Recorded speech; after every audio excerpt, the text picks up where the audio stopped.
y is equals to e to the power sin inverse x হলে আমাদের দেখাতে হবে যে 1 minus x square y2 xy1 equals to a square y। বোঝাই যাচ্ছে এখানে y2 যেহেতু আছে তার মানে y কে হয়তো দুইবার ডিফারেন্সিয়েট করা লাগবে। সো আমরা স্টেপ বাই স্টেপ আগে একবার করি, তারপর আবার ডিফারেন্সিয়েট করার চেষ্টা করি। তাহলে সর্বপ্রথম আমরা যদি y কে ডিফারেন্সিয়েট করি, y1 is equals to আমরা লিখতে পারবো e to the power x। এই পুরো জিনিসটাকে আমরা e to the power x হিসেবে চিন্তা করি। e to the power x এর সূত্র e to the power x, তাহলে আমরা এখানে লিখতে পারবো e to the power যা আছে তা a sin inverse x, আর ইনটু দিয়ে যেটাকে তুমি মনে মনে x ধরেছিলা, যেহেতু এটাকে আমরা মনে মনে x ধরেছিলাম সেটাকে আমাদের আবার ডিফারেন্সিয়েট করা লাগবে।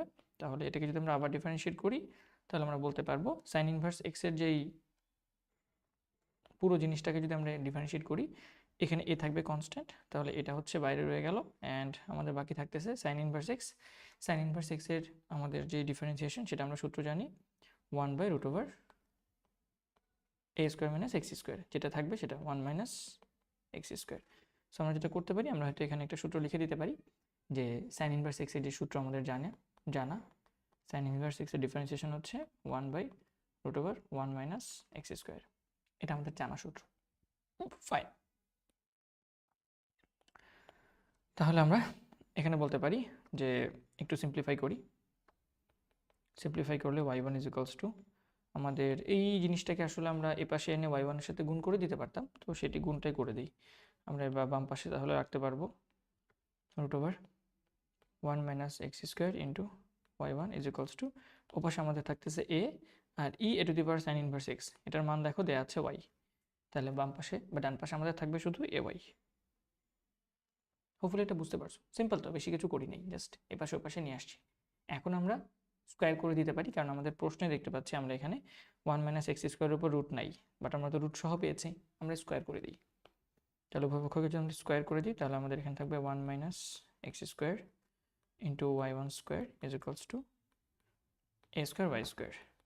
এখন আমরা উভয়পক্ষকে ডিফারেন্সিয়েট করার চেষ্টা করি আবার x এর সাপেক্ষে। তাহলে যদি আমরা x এর সাপেক্ষে ডিফারেন্সিয়েট করি আমরা বলতে পারবো আমাদের এই পুরো রাশিটা হচ্ছে u, এই পুরো রাশিটা হচ্ছে v। u ইন্টু ভি এর ডিফারেন্সিয়েশন তোমরা জানো, u কে রেখে v কে ডিফারেন্সিয়েশন প্লাস v কে রেখে u কে ডিফারেন্সিয়েশন, রাইট? সো আমরা প্রথমে u কে রেখে দিই, v কে ডিফারেন্সিয়েশন y1 স্কোয়ারকে তুমি আসলে x স্কোয়ার হিসেবে চিন্তা করবা। x স্কোয়ারের ডিফারেন্সিয়েশন জানো 2x, তাহলে y1 স্কোয়ারের ডিফারেন্সিয়েশন হবে 2y1।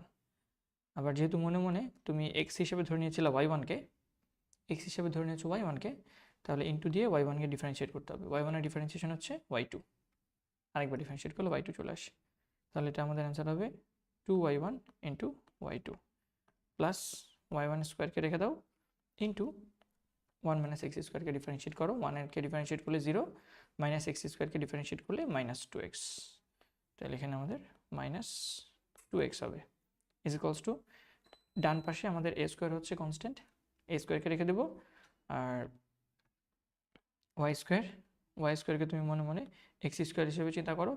x স্কোয়ারের ডিফারেন্সিয়েশন যেমন 2x, ঠিক সেমভাবে y স্কোয়ার ডিফারেন্সিয়েশন হচ্ছে 2y ইন্টু যাকে মনে মনে x ধরেছো, যেহেতু আমি এটাকে x স্কোয়ার হিসেবে তুলনা করেছিলাম তাহলে y কে আমরা x ধরেছি, y কে আবার ডিফারেন্সিয়েট করা লাগবে, y এর ডিফারেন্সিয়েশন হচ্ছে y1, তাহলে আমাদের থাকতেছে 2y into y1, 2y y1।